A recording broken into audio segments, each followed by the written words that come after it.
Welcome to Don't Be Caged by Your Age, a podcast devoted to dissolving ageist beliefs and fears and providing pathways for you to repurpose, reimagine, and reinvent your decades of lived experiences. I'm your host, Ande Lyons, celebrating my 67th year of living, and I know you'll find the resources, ideas, and inspiration you need to thrive after 65.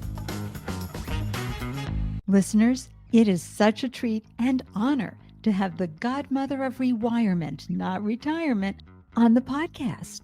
Jeri Sedlar is an internationally recognized author, speaker, and lecturer on retirement. And she's the co-author of the highly acclaimed book, Don't Retire, Rewire, a thought leader on the new way to do retirement. Jeri believes that life planning, done in conjunction with financial planning, allows individuals to leverage their personal and professional assets to the fullest. Stay tuned for an engaging and empowering conversation. Welcome to Don't Be Caged by Your Age, Jeri. I'm so happy you're here to share your insights, stories, and advice with our listeners. Hey, I am so happy to be here. I think we're going to have some fun and enlighten a few people along the way. Oh my gosh, I am over the moon thrilled that you are here. Before we begin, please share your age and where you are hailing from. I love how you say that so nicely. I am 73 and currently residing in Sarasota, Florida after 48 years on the Upper East Side of New York City. Wow, what a shift that must have been to leave the heartland of America, which is our beautiful New York City, and now you're enjoying much better weather. Well, yeah, it's 60 degrees here this morning and I'm loving it. I'm probably one of the few people, but it was a COVID move and that'll fit into some of what we're going to talk about, Ande. Right. And before we dive into your book, Don't Retire, Rewire, do you have a story or two from your lived experiences you can share to give us a flavor of where you've been and who you are? Yes. And I guess I want to say that sometimes the people that we think we are today and how we live our lives didn't always get you where you are. So I'm going to start by saying I'm originally from Michigan. I'm a graduate of Michigan State University, and my minor was in retailing. So I assumed when I graduated, I was going to go to Chicago, a fabulous city, great department stores there. But the reality is, I had partied too much the night before and I overslept. And by the time I got to the career center, all of the interview slots were already taken for the two big stores in Chicago. So I took a look at New York City, and here was Abraham and Strauss, which at the time was actually the number one training program in the country. And I was like, okay, I guess I'm going to take that interview. I went on the interview. They made me the job offer, and the rest is history. I guess my point of saying is that sometimes we think we're going to do something and that's going to take us in one direction. Thank goodness I overslept because it gave me the most fabulous, unbelievable life in New York City and fabulous husband meeting there. The second story I love to tell, and the fact that I'm still telling it says something about me, but how I feel about helping others. When I arrived at LaGuardia Airport in wonderful New York City, and the cab driver, we had those big yellow cabs at the time. He looked at me and he said, "Where are the other girls?" Because I had all the luggage. And I looked at him and I said, "That's all mine, sir. I'm moving to New York City." And he looked at me like, who do you think you are, Mary Tyler Moore? I mean, it was this real, and of course, some people listening today may say, "Who's Mary Tyler Moore?" But that just goes to show how things change. But as we came over the Triborough Bridge, he said to me, "So, kid," and I'll never forget this. He goes, "You're starting your career." Yep. He goes, "Do you know the 10 most important two-letter words?" And you're like, "No." And you're just thinking, I just graduated from college. I know everything. And all of a sudden, our eyes met in the mirror. And he said, "Always remember this. If it is to be, it is up to me. The I have 10 goosebumps. most important two-letter words. And here it is many years later and working with people at all different stages of life. And you know what, Andy? Those words are as relevant today as they were then. And Yeah. you're absolutely right. It does serve us today. You and I were talking before I hit the record button about how important it is, given all the ageism out there in the world, institutional, societal, and our own internalized ageist Mhm. beliefs. It's so important that we do exactly what that cab driver told you to do. Yeah, If it's it meant to is. be, it's up to me.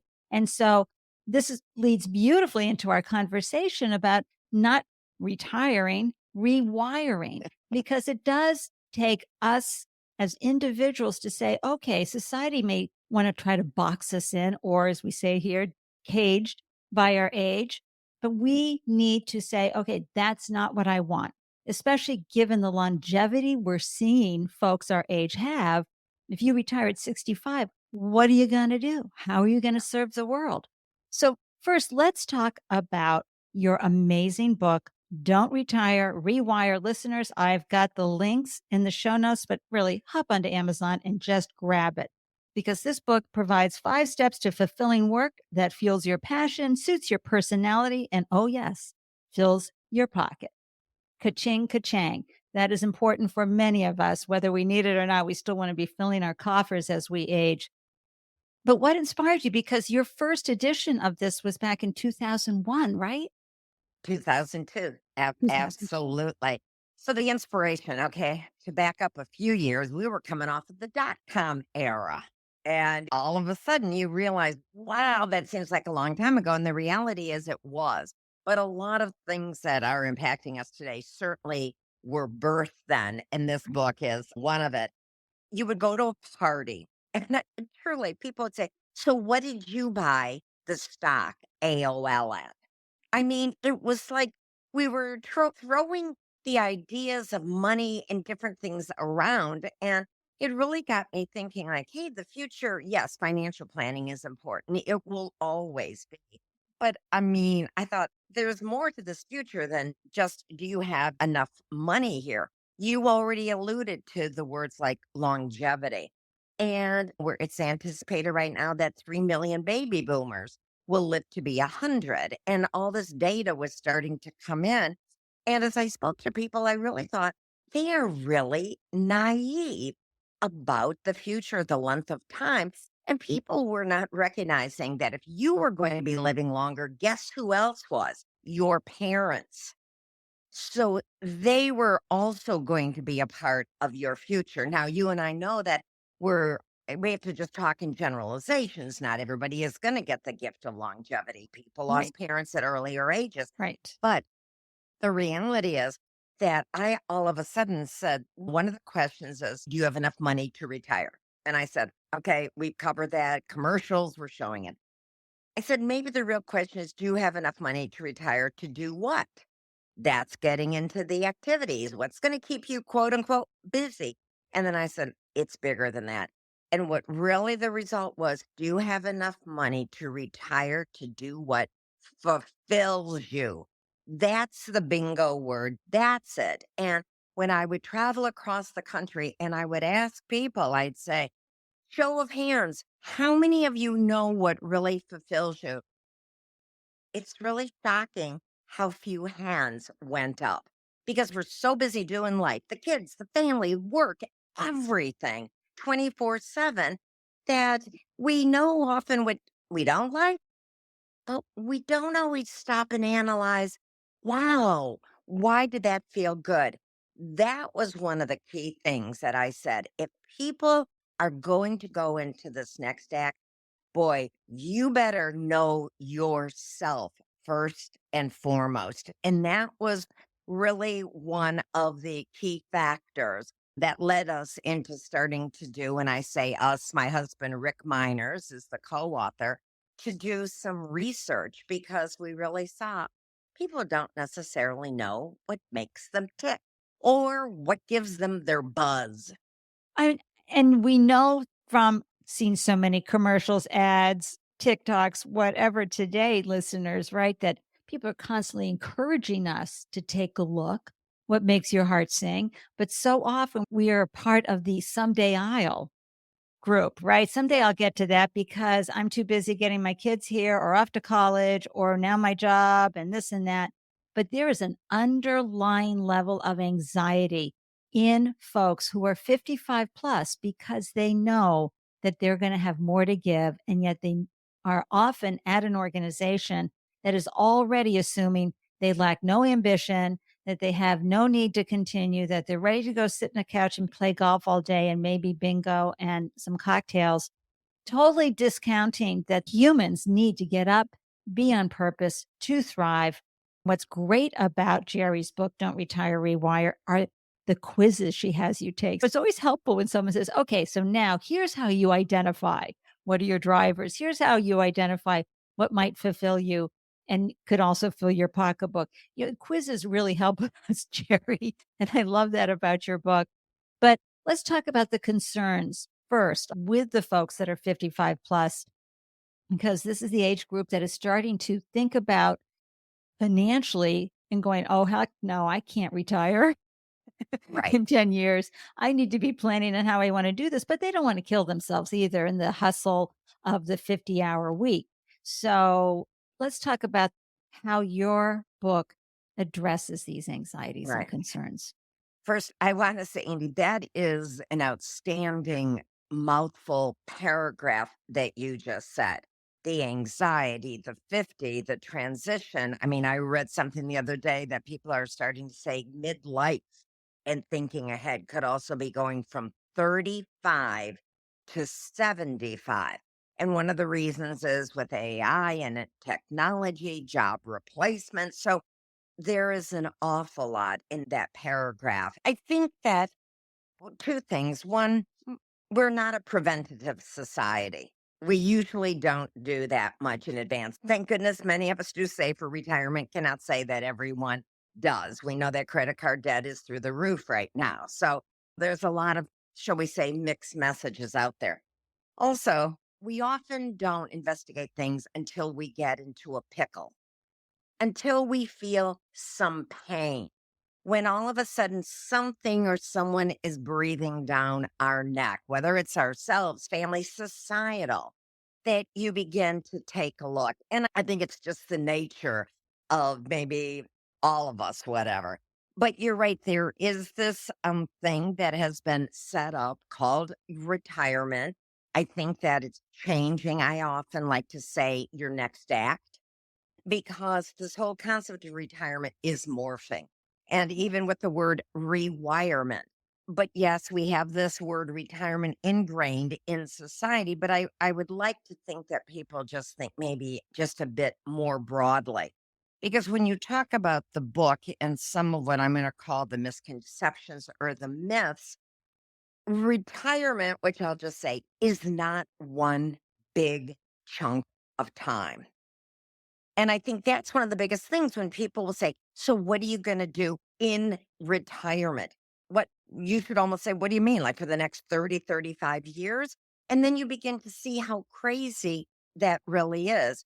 That's one thing. The second thing is sometimes we feel we have to have an answer to that. And we try to dispel that.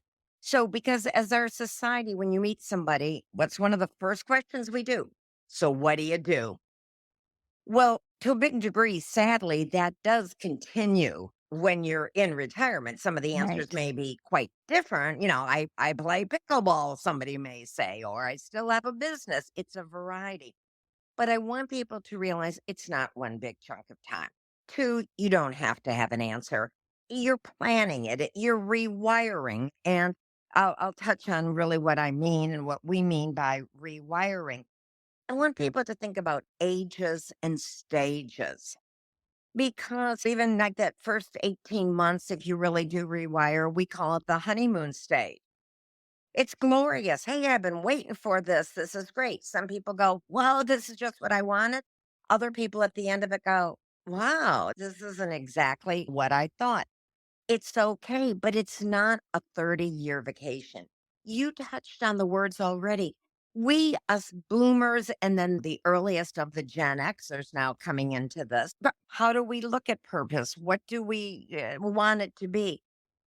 The line is we're still the same person when we enter this next act, but many can be without paid work if you go to the traditional Right. model. Right. And so that's kind of like a tee-up of some of my things about the myth, the misconceptions. You have to have all the answers. Yeah. Yeah.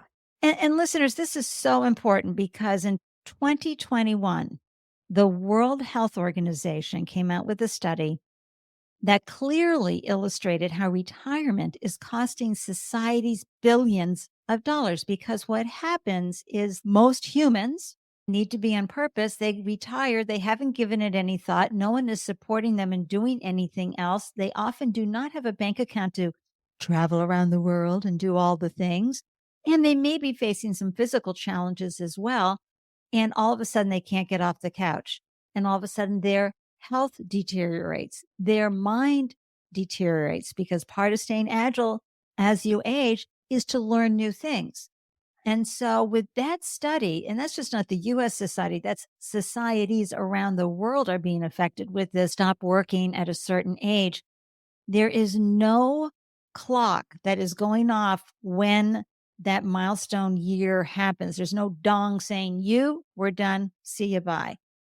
But as we start the conversation off with Jeri's wonderful story with the taxi cab driver, it is up to us to figure this out. And Jeri, what I also love that you said is that there's a flow. It's like a patchwork quilt. It's how we say, okay, this is how it feels good right now. Because, and Jeri, you and I will talk a little bit about this. What happens, listeners, and those of you who are over 65, you know this is what you're facing every single day. You don't know your expiration date. So, as Jeri said, we have a block of time. That's wonderful. But do we? I'm very cognizant of the fact that at 67, I don't know. Do I have a year? Do I have a day? Do I have 20 years? I don't know. There's no magic ball, right, Jeri?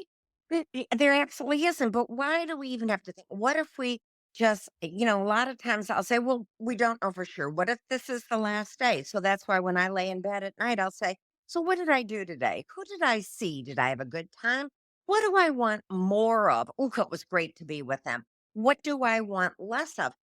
We worry about the decline, for so often people said, oh, the future, death, decline, dying, defying. I'm like, oh, come on.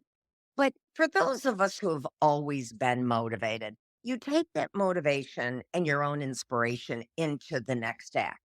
Right. Not everybody was. So often you'll see somebody and you'll say, wow, why don't they do something? And somebody will say, they were always like that.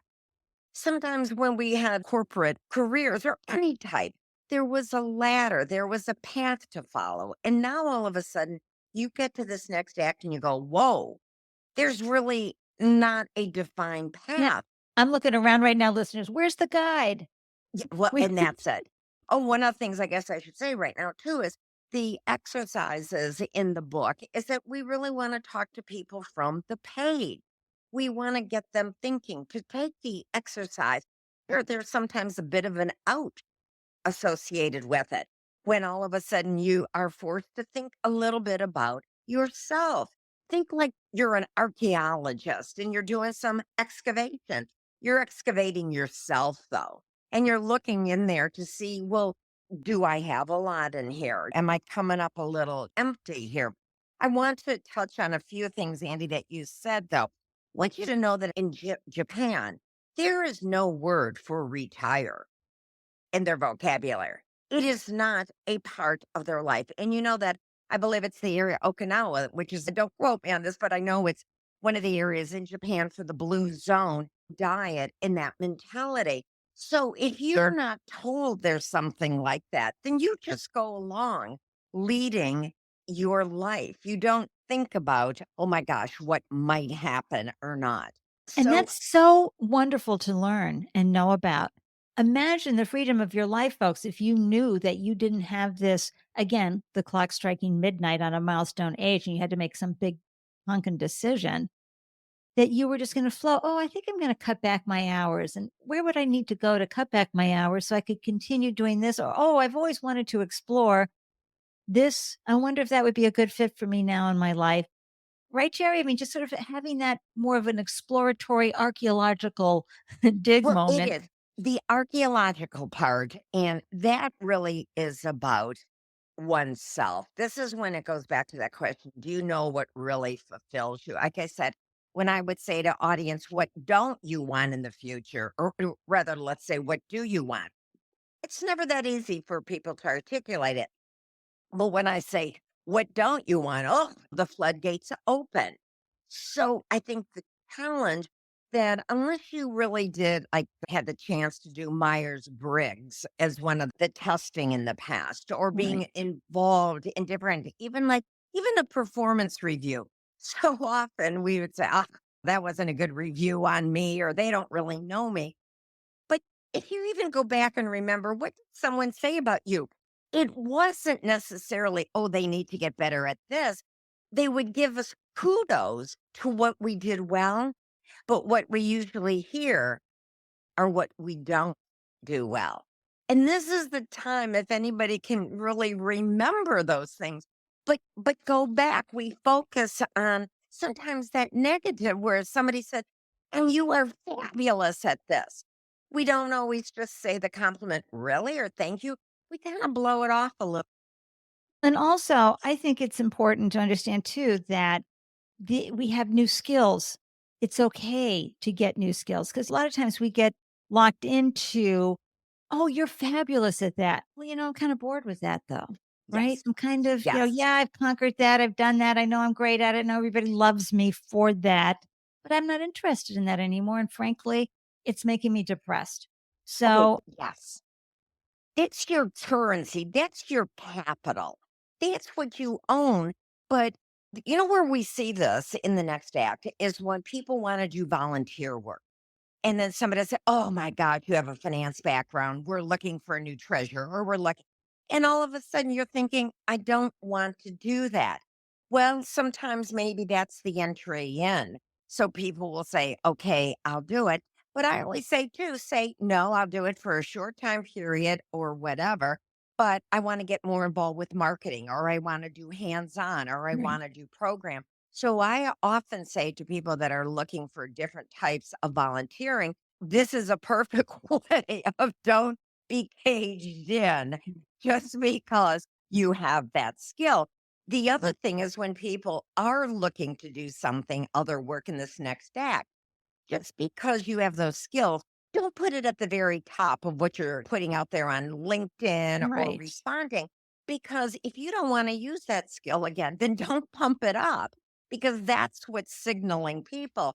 So I think we do have to revisit, but you are 1,000% right. We have the skills, we have the ideas. And what I do want to say is, yes, I have been working in the space for a while now and really taking a look at what we call that mature workforce. And the thing right now it is, it really is in flux, both the workplace and the Right. people and the places. When we first came out with the book, and we did talk about the working retiree, and we do say, like in that second chapter, oh, it sounds like an oxymoron. It is not an oxymoron anymore. It is the reality.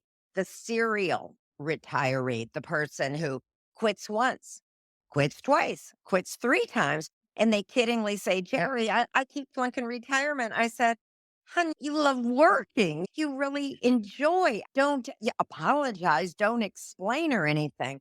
But the exciting thing that people need to hear is that if you're interested in working, is that more than 10 million Americans 65 or older today are currently working.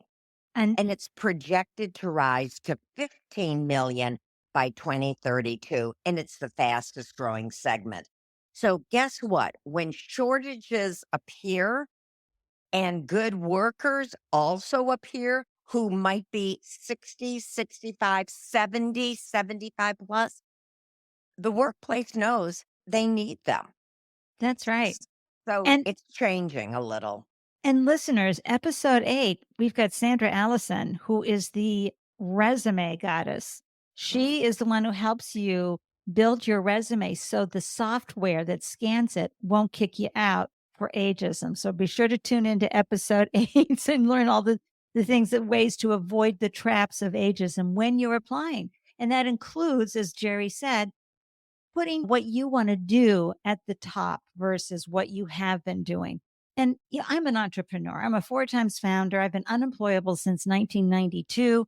So for me, I don't need to do much rewiring for mistakes. I've made lots of mistakes. I see them as learning what I don't want to do or what doesn't work and how it's so important to pull on threads. So I get to my place that I want to get to faster. But yeah, humanity, people, they tend to say, well, I want to make the right decision. I don't want to try something out and then it not work out. That's going to make me look terrible. Like I can't be making the mistakes. Let's talk a little bit about this because some people go, oh, I love landscaping. Everybody loves how I do gardens. I think I'll go do that. And then they realize they're too isolated and they can't stand it. That's what Jeri's talking about, right, Jeri? That pull on those threads, find out what you're going to like doing and what you don't like doing. Well, yes. And let's go back to one of the chapters of the book. And this is the nugget for the book when it goes back to what fulfills you. And I thought, look, people are not going to read an entire book on psychology. They're not going to go to the therapist's couch. They're just not. What can Rick and I do in the body of this book that really gets people thinking and gives them answers by the time they finish? We went and did research across the country and we asked the question, and we went to a variety of jobs, titles across the board. And we asked the question, why do you or did you, in case you were retired already, work beyond the money? So we took this totally out of the financial realm, open ended, unsolicited. We got back 85 reasons. Now, I'm going to share maybe some of these duplicated each other slightly, different synonyms, but the essence were people said, I want to have accomplishments. I want to belong. I want to be creative. I want to be a problem solver. Then some people said, I like the recognition. I like the power. It's my ego. It was unbelievable, Andy. I, And I we loved all I loved all 85, just to be honest with you. Right. Well, yes. Well, you would need an extra session with us to work on those drivers there. And we call them drivers. Think of it as your personal DNA. They're your motivators. That's what I mean. When you start this next act, no matter what you want to do, this is how you can begin to know yourself. So, what we did is we called down the top 30 drivers. We have them up front in the book. We have questions attached to each one. And these top 30 were the ones that we heard most frequently.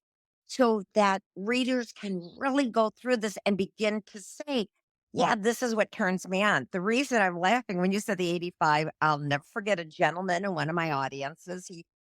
I said, the first pass, eliminate as many as you can that you can say, this isn't me. So when we went around the room, he said, I could only get rid of one. Now I said, now I understand that you like all 29, but it's not going to get you really Yeah. where you want to go. And the goal is to get down to your top 5 drivers. Because Andy, that's what you really use. And Right. when you think about it, then you mentioned like about the landscaping. And if actually that is something that comes up a fair amount. Flowers, gardening, hands-on, cathartic. But if you know something is you want to do it, but it might be singular. So maybe there are, and we know there are chapters on landscaping organizations. There are the local clubs you can join. So if you feel it might be too isolating, too closed, make sure you're a part of these organizations so that you're with like-minded people. I will share with you one of my drivers is belonging, but it is not belonging to organizations. It is belonging to like-minded people. And that's what I want our audiences and our readers to know and to hear. This could be the most invaluable thing you could ever do for yourself. Right. Rick and I don't care what your drivers are, but we sure care that you know what your drivers are because it's like your divining rod. This is what helps you determine what really does give you your buzz. And when people say, oh, it was fine, they did something. And I said, well, could it have been made better? And then you have a chance to analyze because this is where the connection comes. We have an unbelievable exercise. I don't know if you've gotten this far in the book, but it's analyzing your calendars. I don't care if it's paper, hard copy, electronic. When you leave, whether it's work, whether it's a board or volunteer project, your grandchildren who you babysit move away, it's reflected in your calendar. There is more white space. And sometimes people freak. They get lost in that white space. But for a lot of people and listeners, you'll know if this is true for you, that calendar has been part of your purpose. So now you've got to rewire that calendar and go through that exercise, right, Jeri? It is. And that's why, because rewiring in a nutshell is just taking the energy that you gave to your traditional work or your business or whatever and putting it into new things, Andy, that fulfill you. Because that's when people say, oh, I'm so busy. I vacillate on that word busy because the truth is you can always fill your day, but I want to make sure you're filling your soul, your spirit. Right. It's not just tactics, everybody. Oh, I got this done off my to-do list. It's about Yeah. your to-be list. Yeah. And I suffer the fact that I'm not a domestic goddess. So there's nothing in this home that I have any interest in doing. I So, understand totally. and some folks might want to start getting into cooking and all the things and redecorating and all the things that are really fun and really light them up. My drivers all begin with C. I love conversation. I love community. I love connection. I love collaborating, something fierce. And I love contributing. And everybody who knows me knows that I love to celebrate, right? And of course, Very true. cash. That's always a Yep. good thing as well. But, for an example, listeners, sometimes when you're looking for these qualities, taking your drivers and putting them to work, you may get out there and you might check out meetup.com to see if there's any interesting meetups happening in your neck of the woods. But sometimes you have to create them. So I love podcasting. It's been such a joy for me since 2012. So I looked around like, where are all the podcasters in New England? What are we doing? Where's the community? And there wasn't one, Jeri. So I just Mhm. launched the New England Podcasters Group That's it. because I wanted to find community. And I say that because, listeners, that's another way you can rewire is if you want to start a community, try it. That's it. Boy, that is the gift right there because if you're wanting something too, there are other people that are thinking it also. But there always has to be that leader, that champion. The sign of the leader is you have followers. And it could be as something as, when we say about the book club, that's an easy entree to Right. things. Moving down here, Rick and I are lovers of history and that, and a club where we belong. He and two other friends, they started the history club. Well, let me tell you, it is through the roof now, but it does take like one or two people. I'm even going to say when it comes to a lunch club. Now, I first heard about this in New York City and I see it down here. Some of you might hear this and smile or laugh, but there's a group called the Romeos, and it stands for Retired Old Men Eating Out.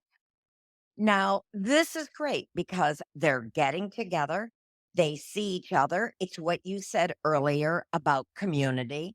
They are keeping up with the things of the day. But what they are also doing is they're aware of each other. Right. And that's when I said earlier about the ages and stages. I mean, there's the go, slow go, and then no go. And so when you begin, it's like, whoa, it's not all going to be flat out. it's always going to be up, up, and away, nor is it going to be a decline. And it does depend upon you. Do I have to say that things happen? Of course they do. And Yeah. it's the unexpected. But they're going to happen regardless of whether or not we pursue our dream. I would rather be off doing something I love, and I love English country houses, and if I got into bad health over there, then I'd say, well, at least I was doing something that I really loved. I don't want to die. Sounds terrible to say it like this, with a to-do list in my hand. I really say if this is important, and I know some people, oh, they don't like the word bucket list. They don't like I am somebody who does love lists because it helps me focus.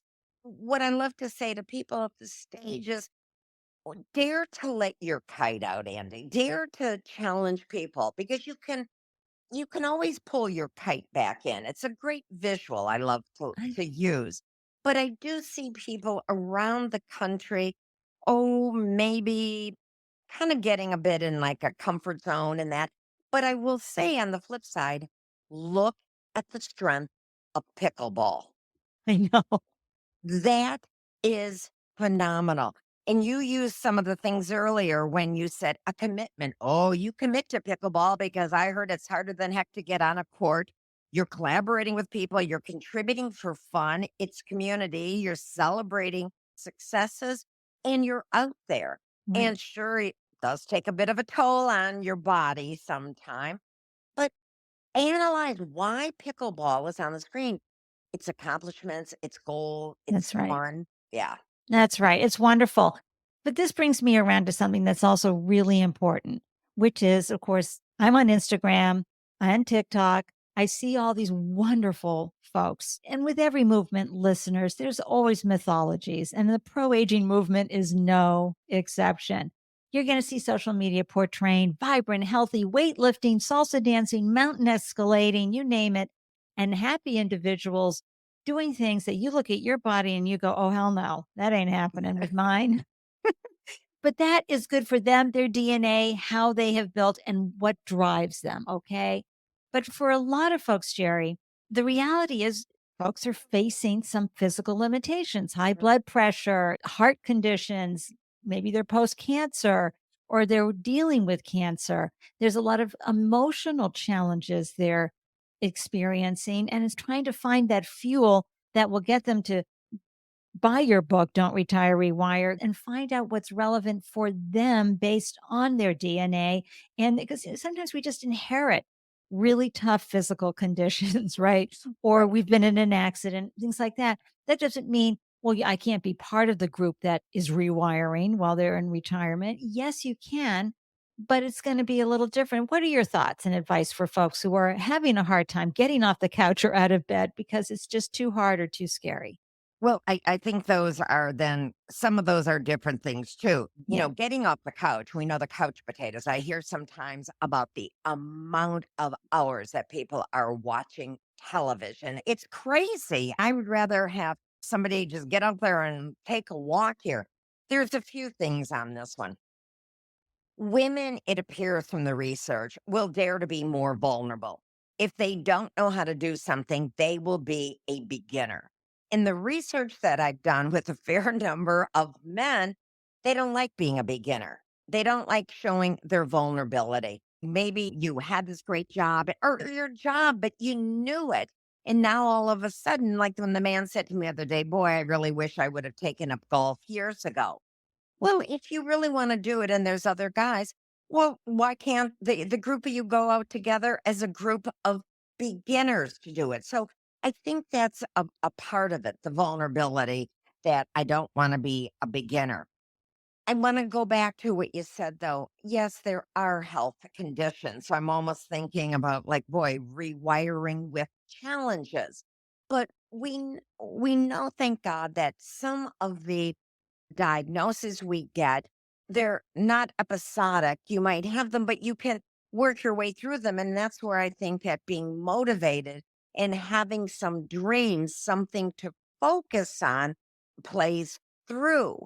I think where I get frustrated, and I bet you do too, Andy, is when we see some of the print ads, when we see some of the commercials where are such activity. And when I was of George Bush Sr. and the skydiving, I think it was at 90. Whoa. But that was something that he did want to do. Do I know many 90-year-olds who want to do that? No. But he did do it. I've seen and heard people get frustrated when they see some of the ads and they go, "Oh, come on, I can't do that." So I think on one hand that some of our advertisers and sponsors want to stretch our thinking, but I always say, let the pendulum swing out, but have it come back to the center and say what feels good with us. If you think you want to try golf, just go to a driving range. And as an elder, there's lots of free out there. So Yeah, there could be oh, someone who's going to yes. give you free training. And man, it's time, if you're challenged by, I don't want to be a beginner, look, you can dissolve that indoctrinated belief that you have and go explore, find out new things about yourself. There is a phenomenal group on Instagram and TikTok called the Retirement House. They are 6 diverse elders living together, and oh my gosh, the fun Oh, things they do, going out to nightclubs, hanging out with the DJ at the nightclub, to all sorts of events that are just shattering age-related expectations, and they are so much fun, and I always see these big McMansions that I live around here, and I go, "That would be a great retirement house someday," where people get together and they're motivating each other and encouraging each other to get out and explore and do things. So, listeners, I am gonna have a link for that in the show notes because you've gotta go see some representation of these 6 fine adults that are over 70 who are having an absolute blast. It's like taking Golden Girls to a whole nother level. that's just where I was going to say. And I am a very big fan of the community and doing those things. But like when we started out at the top of this saying, don't be caged by your age, society can unwittingly do it, the institutions, but we can do it to ourselves.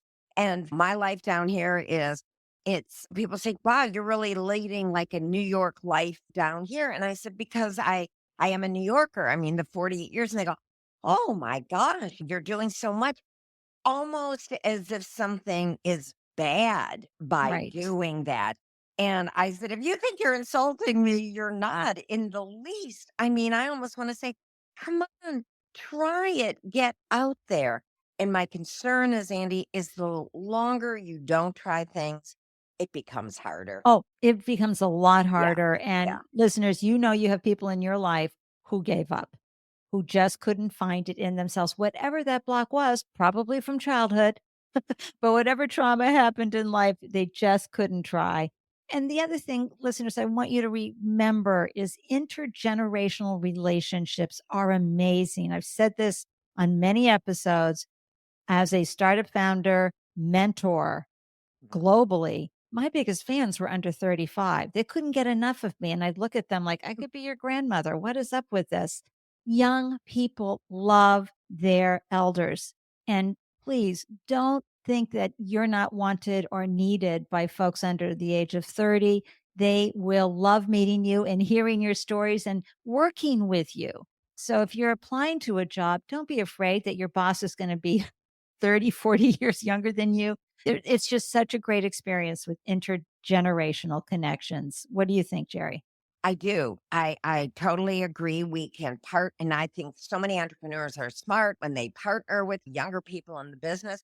The only thing I will say to people when they make the comment, well, in my day, and I say, no, no one cares about your day.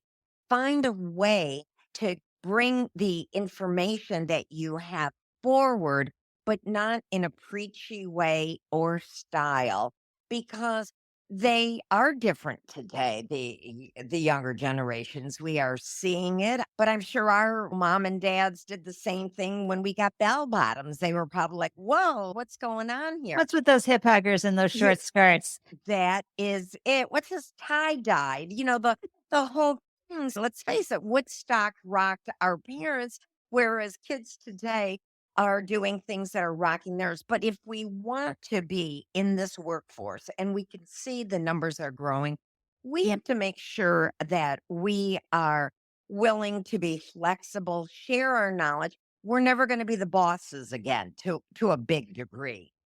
But And there's I nothing wrong with that. and that's it. We've Take had the pressure our off. time. So I love like when you said the mentor teeing up other people, being the joy in that success, not threatening them, but Right. continuing to be valued. And that Right. is a strong driver. So if you feel you're going to come in, I'm going to teach these kids, I guarantee you, you're not going to last. It's not going to work. But if you're like, hey, we really are a team, and, think about really what a team is and the diverseness of a Right. team. Go. The movie, The Intern, was Oh, wonderful with yes. Robert De Niro being Yep. 70 years old and working with the startup founder. So, listeners, in episode 8, again, I had to check my bias and my own ageist beliefs when my 72-year-old guest said, "I'm a gamer." I thought she meant bingo or bridge.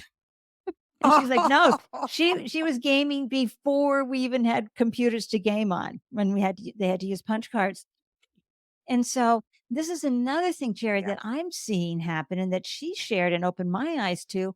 A lot of elders have been getting into gaming, the Oh, yeah. World of Warcraft, whatever, because there's Yep. community online. You're Yeah. talking to other people, they see your avatar, they don't know what your age is, and learning how to game and do all that shooting up and team playing and everything. And it is a blast. I had no idea. See, this is what is like so cool. And this is what I want people to be aware of. If you hear something and you're like, what's it all about? Because I was sitting outside for lunch, sitting next to these two young women. And what was the word they used? Something about learning the tea. And I was like, Oh, what? yeah, bring in the tea. It's like I've got the tea on that, which is bringing the It's scoop. exactly. And as I was sitting out there, I went and Googled it. That's what we need more. And people said, why did you want to know? And I said, one, I have curiosity. To me, Andy, that is the best gift of all. And I said, because you want to be up with them. You want to like be cool. I'm not trying to say that I'm them. But I mean, and this was many years ago now when I had to call my niece because we don't have kids and I'd heard about Doc Martin, and I called and I said, "Kara, who is Doc Martin?" And she said, "Aunt Jerry, it's a pair of shoes." The Doc Martens. So then I realized if you want to stay in the game, we boomers and those coming have to make sure that we are keeping up. So skills today aren't just the analytical and those. The skills are really the behavioral. And how do we manage ourselves in this very intergenerational place? Because like the greatest thing I love is when people will say, "Oh my God, you're so cool." And I'm like, yeah, I'll take it. That's right. We are the OGs, I original love it. gangsters or the GOATs, greatest of all time. This has been such a delicious conversation. I could go on forever with you, Jerry. Thank you, thank you, thank you. How are you navigating this time in your life? This was a wonderful adventure movie. It was a very spontaneous, and we're having a good time. Is this an end game? No, I am an English history person. So when the weather is warm down here, we kind of head across the pond and really devour things there. But I will say that once a researcher, always a researcher. And I've even taken to calling myself a voyeur in a nice way. And I think that there is another book inside of us. And so that's, Yay. yeah, because there are, Andy, just what you hit on today, that 50-year-old is, we always used to say, the 50-year-old, maybe the mortgage is paid off, the kids are in college, and they're really money, revenue generating years and that. But AI is changing a lot of things also, and people are getting thrust into different transitions earlier than they thought. There are a lot of things coming all at the same time. And I wanted to be a geriatric psychiatrist years ago. So my love and passion in this field is very, very real and Oh, long term, and people are my passion. So that's as long as you're wonderful. out there giving me this wonderful chance to talk, this is, as you said, the collaboration and will help grow this community. So stay Oh, tuned. And thank you yay. so much for having me on today. I too have really enjoyed it. Oh, I'm so delighted. We have had such a good time. Listeners, what did you think about this conversation? You know where to go. LinkedIn has the Don't Be Caged by Your Age page there. Add your comments there or hop onto Instagram. Don't Be Caged by Your Age. I want to hear what your thoughts are. How are you navigating? And also on the website, you can just hit that little mic at the bottom. You can leave me a recorded message about what your thoughts are. I'd love to hear from you because we're here to support each other as we figure out how to thrive after 65. And be sure to grab a copy of Jeri's book because it is an evergreen guide for living a life that fuels your passion, purpose, and pocketbook. Ah, so grateful that you joined me, Jeri. What a treat to spend time with you and learn from you. And listeners, remember, you have so much to give. We need you, okay? So don't let those internalized ageist beliefs prevent you from pursuing new dreams and opportunities, no matter what age you're at. Until next time, I'm wishing you a delicious day everywhere you glow. Cheers from Boston. Was. Listeners, I'm so grateful you carved out time to tune in and grab the gems from this delicious conversation. Be sure to hop on over to Don't Be Caged by Your Age on LinkedIn or Instagram to share your thoughts about ageism and unretirement. Because in this space, your age doesn't define you, it refines you. If you are inspired by a story you hear, it would mean the world to me if you would subscribe, share, rate, and review the podcast. To receive an alert whenever a new show is posted, please join the Don't Be Caged by Your Age newsletter.